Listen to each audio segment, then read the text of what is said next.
मीना श्रीवास्तव ने लिखा है, सादर प्रणाम अनंत श्री। अपने व्यक्तित्व से प्रगाढ़ आसक्ति कम ही नहीं हो रही है। आपकी बातें काले बादलों में बिजली की तरह चकाचौंध कर जाती हैं, फिर सब शांत हो जाता है। आज और अभी रूपांतरण का इंतजार है। अब देखिए, मीना भी काव्यात्मक हो गई हैं। काले बादलों में चकाचौंध करती हुई बिजली, प्रश्न ही कितना काव्यात्मक है। तो जीवन की इस काव्यात्मकता को देखना शुरू करो। व्यक्तित्व से आसक्ति जीवन के जीने का एक ढंग है, उसको एकदम से समाप्त करने की चेष्टा नहीं। रूपांतरण आता है, व्यक्तित्व से अस्तित्व में स्थित हुआ जाता है, लेकिन आहिस्ते आहिस्ते, थोड़ा आहिस्ते चलिए। पहले अपने व्यक्तित्व के उलझाव पहचानिए, अपने व्यक्तित्व की खूंटियां पहचानिए, कहाँ कहाँ पर वो अटका है, कहाँ कहाँ पर उसको अटकाया है। व्यक्तित्व उपयोगी है, इसीलिए वो घटता है। अस्तित्व व्यक्तित्व में ढलता ही इसलिए है क्योंकि संसार में उससे काम चलना है।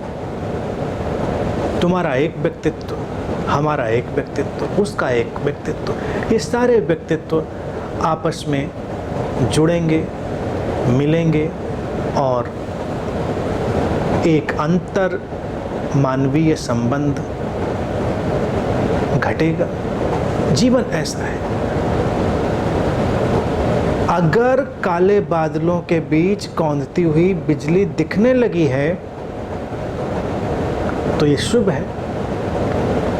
कई लोग तो काले बादलों में ही लिपटे रह जाते हैं, वो तो बिजली की चौंध भी नहीं देखते। तुमने तो लिखा चकाचौंध हो जाते हैं थोड़ी देर के लिए। शुरू हो गई है यात्रा, जल्दबाजी न करिए। जल्दबाजी करने में कई बार बड़े नुकसान हो जाते हैं। रूपांतरण अभी और यहीं चाहिए। बिल्कुल ठीक है, रूपांतरण तो जब होगा तो इसी क्षण में होगा, अभी में होगा, नाउ में होगा, हियर में होगा। और कोई उसका तो ढंग नहीं होने का, भविष्य में तो होना नहीं है, कहीं और तो होना नहीं है, वो अभी और यहीं में होना है। लेकिन थोड़ा प्रक्रिया में वक्त लगेगा। व्यक्तित्व तो हमारे ऊपर छिलके की तरह चढ़ा हुआ है। तुम फल और सब्जियों के छिलके भी उतारती हो तो कितने इत्मीनान से उतारना पड़ता है। जल्दबाजी करो तो छिलके के साथ फल भी, सब्जी भी सब खत्म, क्योंकि लगा कि जल्दी उतारना है, काटो उसको, फेंको। तो जो अस्तित्व है वो भी संकटग्रस्त हो जाएगा। अस्तित्व के ऊपर व्यक्तित्व एक छिलके की तरह, अंदर है फल अस्तित्व का, लेकिन ये छिलका व्यक्तित्व का, ये भी तो काम के लिए ही दिया गया था। बेकार नहीं है, बेमानी नहीं है, पैकिंग है। किसी अच्छे सामान की पैकिंग भी तो तुम आहिस्ते आहिस्ते खोलते हो। अब बंदर की तरह कोई फाड़ तो नहीं डालता पैकिंग। कोई पैकिंग आई और बस फाड़ा, तो पता चला जो अंदर था सामान वो भी फट गया। उसको निकालना पड़ता है आहिस्ते से, समझ कर।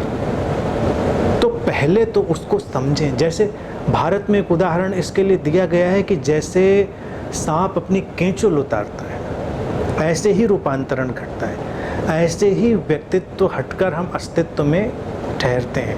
अब सांप का केंचुल उतारने का जो ढंग है बहुत प्यारा है।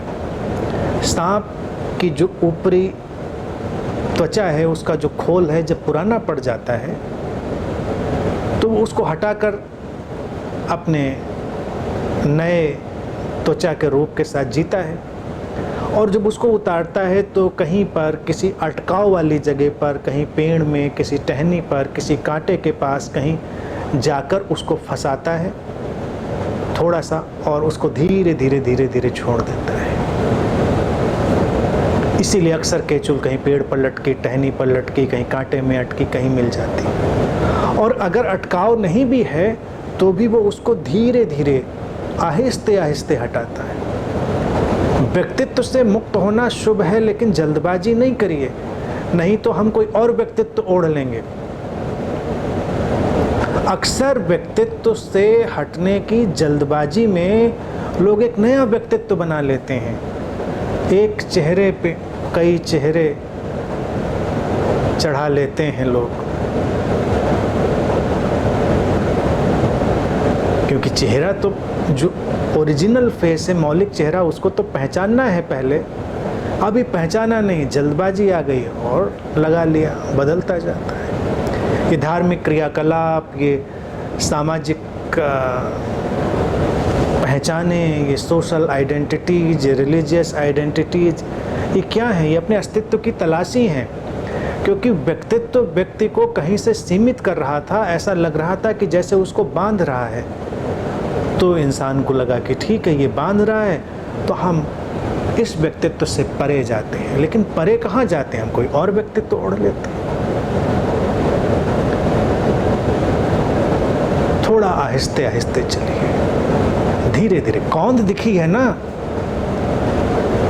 कौंध दिखी है तो अनुग्रहित होइए, सौभाग्यशाली समझिए अपने आप को। कौंध भी कहाँ दिखती किसी को, बादलों के बीच चमकती हुई बिजली भी कहाँ दिखती है। आज बिजली दिखी है, कल बिजली से थोड़ा रिश्ता और बढ़ेगा, फिर थोड़ा और रिश्ता बढ़ेगा। पहले बिजली घबराएगी, परेशान करेगी, लेकिन जब तुम उसको पहचानोगे, उससे एक रिश्ता जोड़ोगे, तो वही सुंदर बन जाएगी।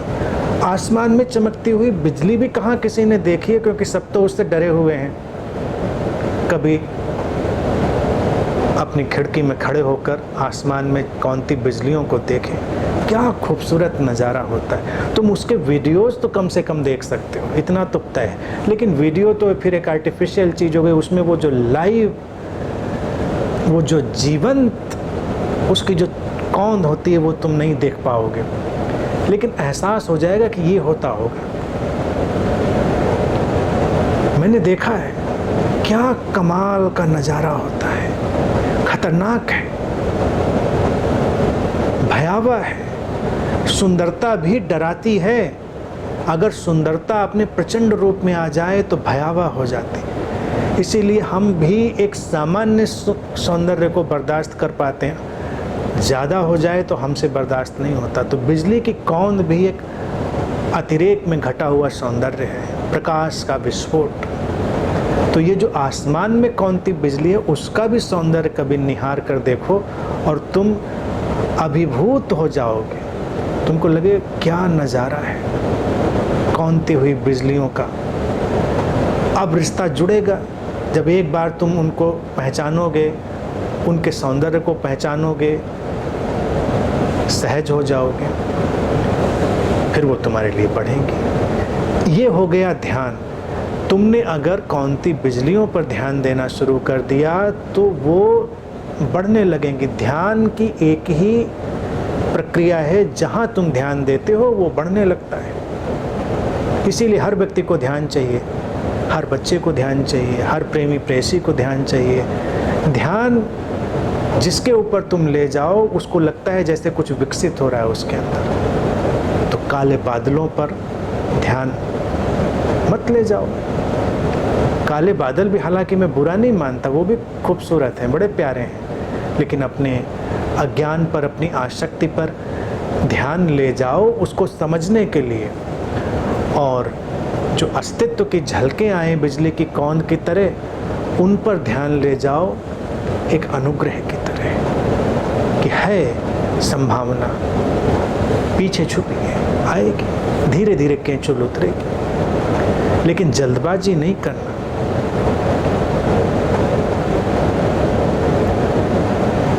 प्यार का पहला खत लिखने में वक्त तो लगता है, नए परिंदों को उड़ने में वक्त तो लगता है। वक्त दीजिए परिंदों को उड़ने के लिए, थोड़ा सा वक्त दीजिए। ये जो भीतर से चेतना के प्यार के खत हैं, उनको लिखने में वक्त दीजिए, जल्दबाजी नहीं।